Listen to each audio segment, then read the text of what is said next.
আসসালামু আলাইকুম guys, earn Bangla 360 এর পক্ষ থেকে আপনাদের সবাইকে স্বাগতম। আবার নতুন একটি ভিডিও নিয়ে হাজির হলাম অনেকদিন পর আপনাদের সামনে। আজকে দেখাবো কিভাবে আপনারা খুব সহজেই আপনাদের মোবাইল থেকে প্রবাসে বসে থেকে আপনারা দুবাইয়ের ফাইন চেক করতে পারবেন খুব সহজেই।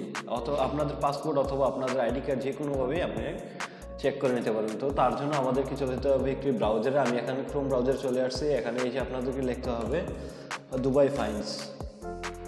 তো দুবাই ফাইন্স লিখে যখন আপনারা সার্চ করবেন,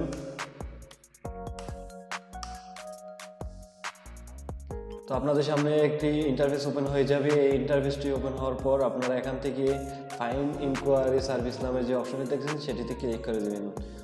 তো ক্লিক করে দেওয়ার পর আপনাদের সামনে আরও একটি ইন্টারফেস ওপেন হয়ে যাবে। এখান থেকে আপনারা কীভাবে চেক করতে চাচ্ছেন সেটি এখান থেকে সিলেক্ট করে দিতে হবে। আপনি যদি আইডি কার্ড দিয়ে সিলেক্ট করতে চান তাহলে এমিরেটস আইডিতে ক্লিক করবেন, এবং যদি পাসপোর্ট দিয়ে চেক করতে চান তাহলে আপনারা এখান থেকে পাসপোর্টটি ক্লিক করে দিতে হবে।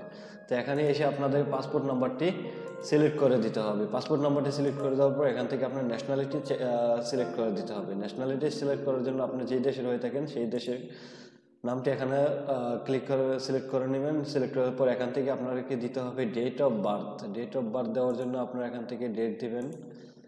এটি আপনাদের আইডি কার্ড অনুযায়ী দিতে হবে অথবা পাসপোর্ট অনুযায়ী দিতে হবে।